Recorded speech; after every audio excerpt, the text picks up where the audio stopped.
vanhu vazonyatsobuda pachena nevamwe varimo muthe regime, tichiona kuti munhu uya wamuziva aiwa mukadzi uyo anonzi Opa Muchinguri anowana stiff resistance.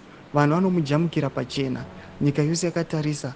After ataura mashoko, vanhu havanyatsoratidza kuti vanhu havasi kuwada. Aiwa, takambozvitaura tikati aiwa, third term kana kuti 2030 vision aiwa ichiri neropa mukati, ichiri nehondo. Sandipinda mashoko anobuda nyogwa panapa nakumana kuozwa kuti bo subscribe like turn on the bell icon. Tipinda paendo pawo wakumana kuozwa noposta Opa Muchinguri wamuri kuona uyo vonyara vachiti war veterans booed Zanu PF chair Opa Muchinguri after she introduced 2030 slogan.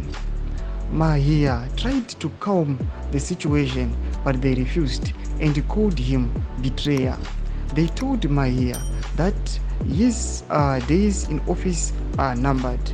The war veterans are criticizing anything Muchinguri was saying. Tuona kuti aiwa pakabuda mapictures amakaona muzaranizo muchiona aiwa Opa Muchinguri achiadresa war fighters. Vanhu vakamboklema vachiti vanhu vakawarwa hondo here vanoda kuti aiwa varatidza kuti vanhu vanenge vari vechidiki. Panapa toona kuti the end result kwanga kusingadyiwi rinopisa. Vakomana kwangu vabopoto roga roga, vanhu vachimujamukira.